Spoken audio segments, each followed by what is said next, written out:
Hey everybody, we've been walking through these stories of Genesis 1 through 11 on the blog, and I thought one of the best ways to do this next blog post would be via video.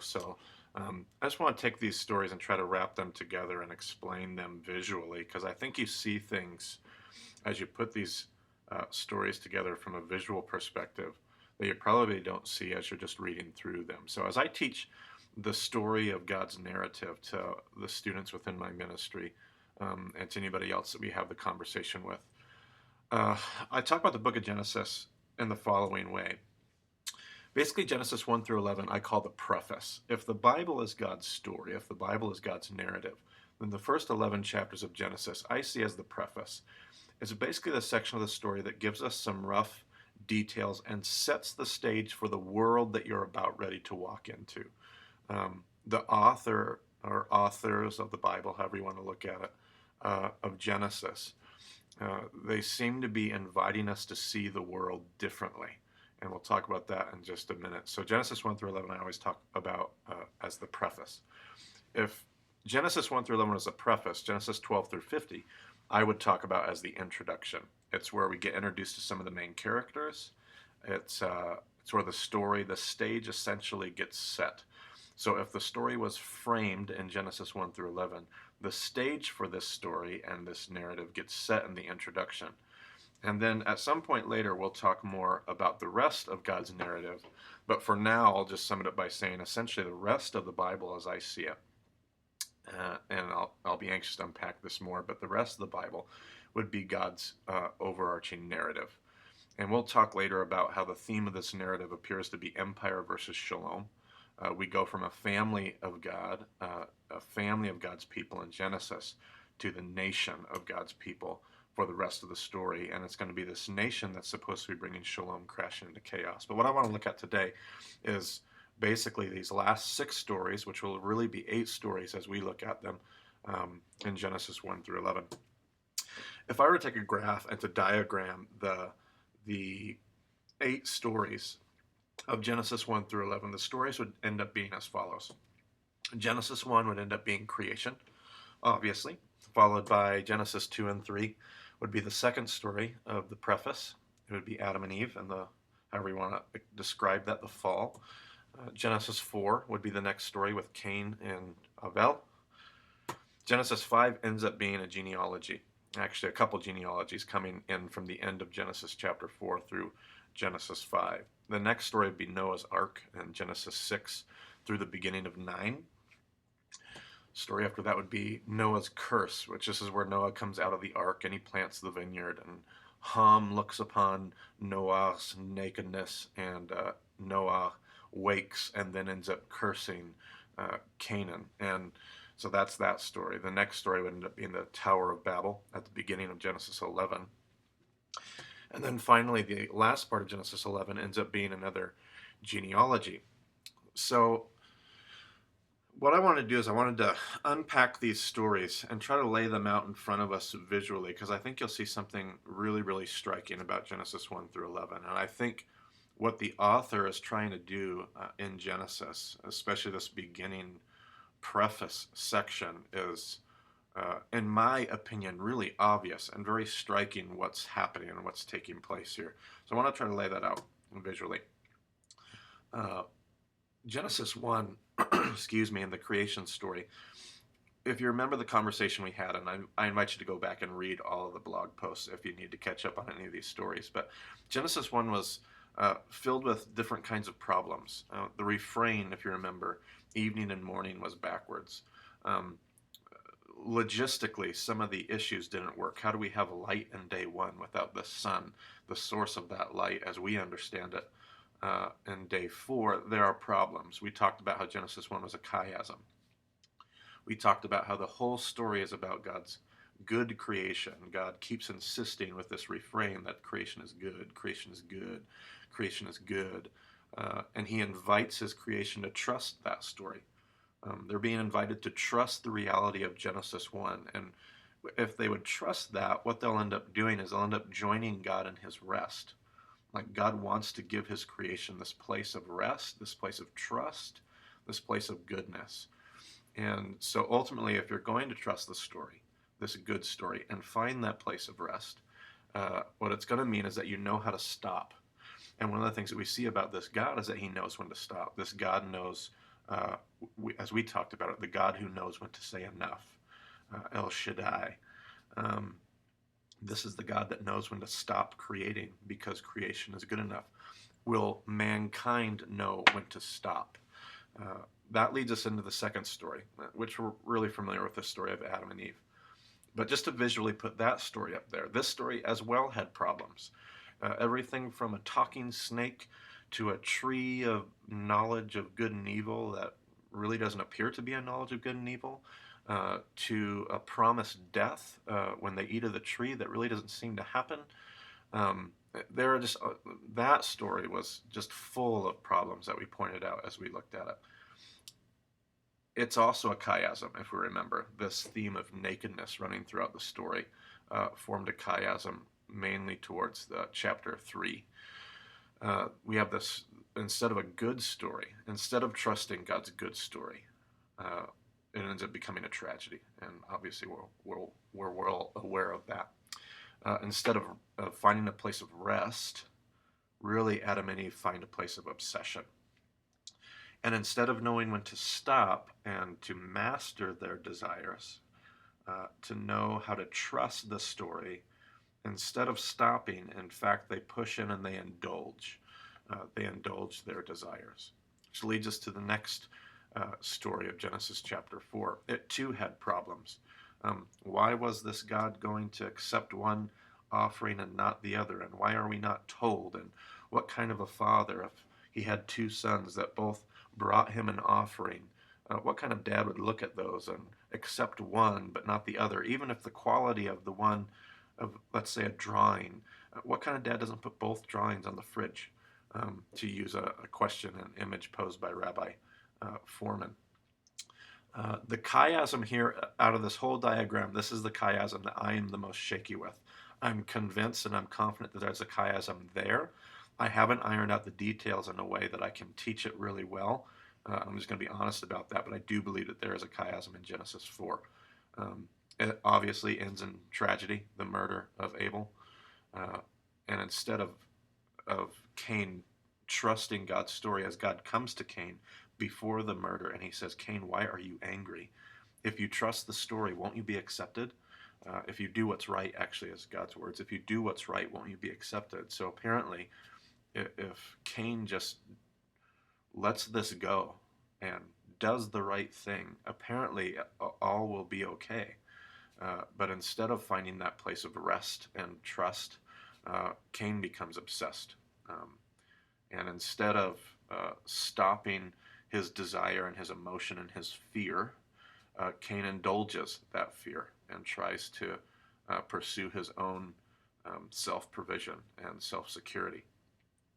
After the genealogy in chapter 5, we have Noah's Ark. Now, as we pointed out, as we enter the second part of this diagram, these last stories, if you remember, had all of these parallels to previous stories.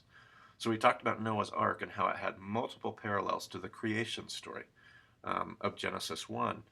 And you actually can see that quite visibly in just the thematic content of the story.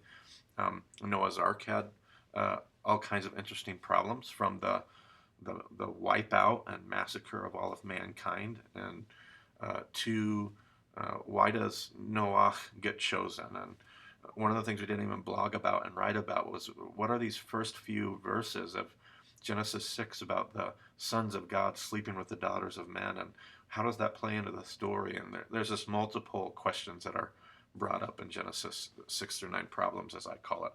We talked about how the story of the flood is a chiasm. That one's very easy to see. It also is a reaffirmation of God's good story. And the initial thing that strikes us is the massacre of all humanity.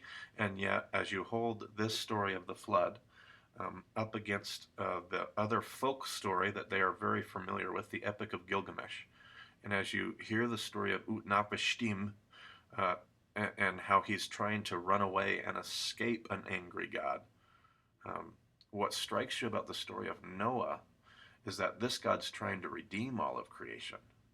And instead of trying to destroy humanity, this God is trying to partner with humanity in order to do it, which in an ancient primitive world would just be crazy.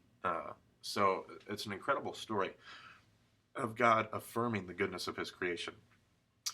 Again, inviting Noah to rest as he leaves the ark, to rest in God's goodness and to rest in God's acceptance and value of his creation.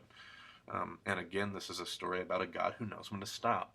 The first time God knew when to stop creating in Genesis 1, and this time in Genesis 9, God knows when to stop destroying. So we have the same themes through Genesis 6 through 9. After Noah leaves the ark in the next story, we notice some of the same theories all over again. We have problems in the story. The first one that just jumps right off the page, just almost immediately as you read the story, is what in the world is Noah doing waking up and cursing not the transgressor, not the one who's offended him, not Ham, but why is he cursing his grandson, Ham's son Canaan?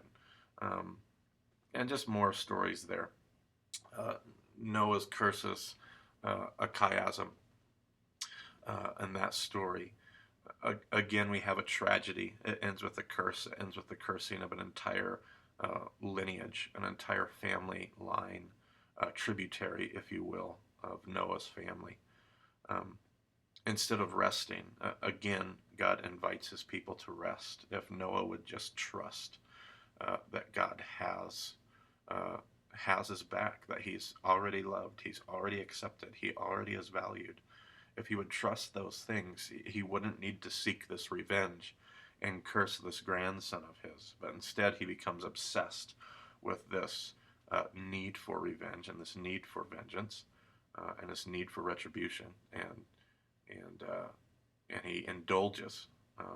He indulges that desire instead of learning how to control it, instead of learning how to know when to say enough, instead of demonstrating his ability to stop and be made in the image of God, a God who knows when to stop, a God who knows when to stay his hand.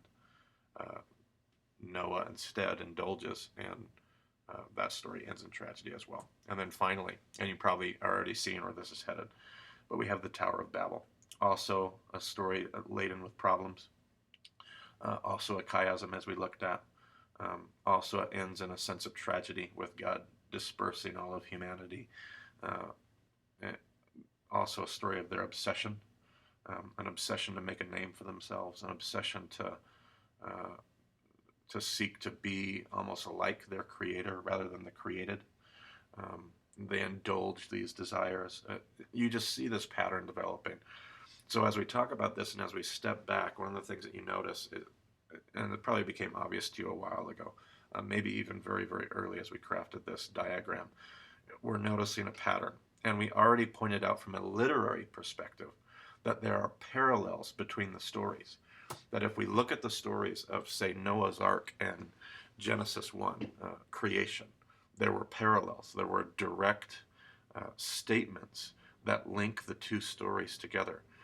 But the other thing I would point out is not only from a literary perspective do we have literal parallels between these stories, but if you were to take these 8 stories of the preface and lay them out as we have like a diagram, we even see a more visual link, a more visual parallel in these stories.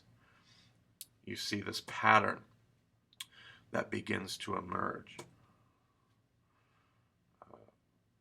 And another way you could look at it would be like this. If we were to put A, B, C, D, A, B, C, D, you see this repetition, you see this cycle, which, by the way, this is very, very typical of Sumerian literature. Sumerian narratives are almost always, they're very consistently cyclical.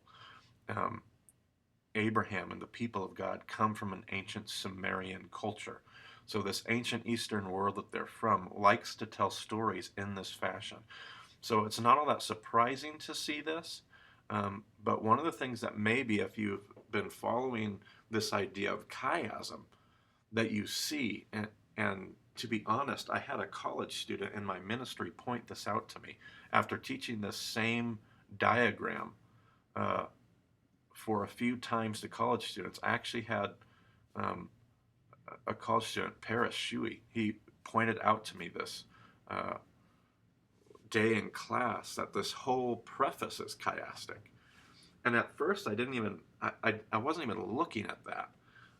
And then when I noticed the pattern, what I found very, very striking was the moment I looked into this idea that this preface could be chiastic. Well, the verse in the center just absolutely blew my mind. I want to show you the verse that lies in the center of Genesis 1 through 11. Genesis 5:28 through 29. It says, when Lamech had lived 182 years, he had a son.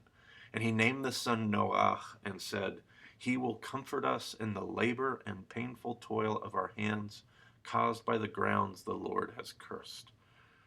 And what's striking in the Hebrew is that the name Noah, which actually happens to lie at the center of the center verse, the name Noah in the Hebrew means he rests. And how incredibly striking and appropriate that if this Genesis 1 through 11, this preface section, ends up being chiastic. The center of the chiasm speaks to us about the exact same lesson we learned in Genesis 1. And that is that God is trying to invite his people, trying to invite humanity into a place of rest, into a place where they know how to trust the story and lean into the good story that God is telling. So as I look at this, I just want to make a couple of observations to wrap this discussion up. There's that name Noah, he rests. One of the things that we keep seeing throughout the preface is this insistence that the story is good and this invitation to trust the story. You see, if this preface is an invitation for us to reframe the way we see reality, then what God is trying to say is that the world is different than you think it is. The world is not as you once thought. The world is not as you see it. In fact, the story is good. In fact, God is not angry. He's in love with his creation. It's why he made it. He values it. He accepts it. He is for his creation. And very significantly and specifically, God is for humanity made in his image. And he's trying to convince these people that he has made and created, if they would only trust that he is for them, it would set them free to be able to help put the world back together. And yet the tragedy of the preface is that humanity seems incapable of being able to trust this story. One of the other things I would just, almost as a side note, is point out is the brilliant design of scriptures. When I study things like Genesis 1 through 11, to me, I cannot help but see the fingerprint of God on the writings here.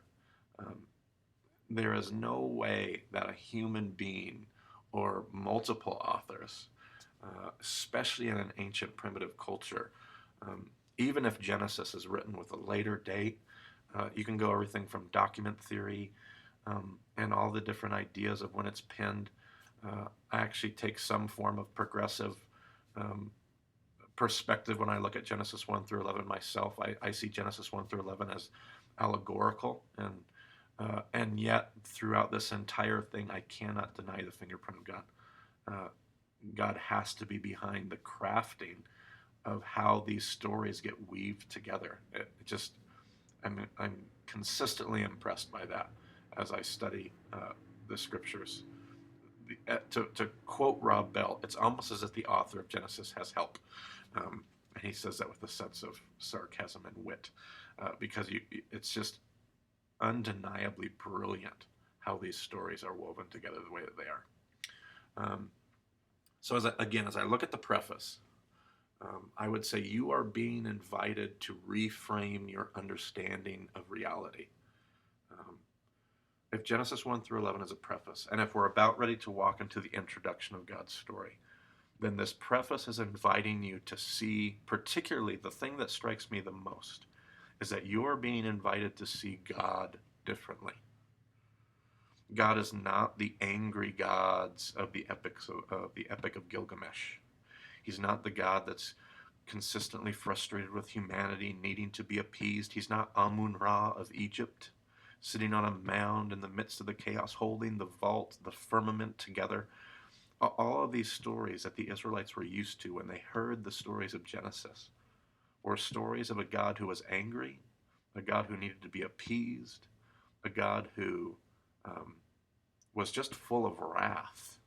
And the reason that the world was broken was because the gods were angry. The thing that strikes me about Genesis 1 through 11 is that this story is trying to impress upon you over and over and over again. The God of the Bible is not angry. He's not a God that has to be appeased. Instead, what we keep finding is that the reason the world is broken and the reason that tragedy, I wouldn't even say the reason that the world is broken, to be honest. It's almost as if the scripture just assumes that the world is broken because we all know that it is. But the reason that tragedy ensues is because of this failure to trust that God truly does love us, that God truly does accept us and value us. And the reason that we find ourselves in horrible predicaments is because instead of trusting that God is for us, we keep insisting we have to take matters into our own hands. Instead of us knowing when to say enough, like the God in whose image we are made, instead of knowing when to say enough, we continue to let our desires and our fears control us. Instead of finding a place of rest in God's goodness and in the goodness of the world He's made and the goodness of the story that He's telling, we continue, it seems, to turn our stories into tragedy. Now, however, I don't think this is the end of our story, and this is just the preface. But the striking thing to me is this nature of this God character. The God character of the Bible is so radically different than the gods of their world. And to be honest, he's radically different than the God of the Christian story often is. This angry God that has nothing but wrath for you unless you find a way to cross the chasm. This story we often tell in evangelicalism actually starts with this premise of this God who loves you. The problem is he just has all this wrath for you. It's my belief that the Bible, even from the very beginning of the Old Testament, continues to speak against this kind of thinking. So we'll start walking into the introduction of God's narrative, Genesis 12 through 50, and we'll start looking at this character by the name of Avram, or Abram, or Abraham, with our next few blog posts. So appreciate you watching this, and I hope you've been enjoying the blog, and I hope that post was somewhat helpful and gives you some food for thought. Thanks, guys.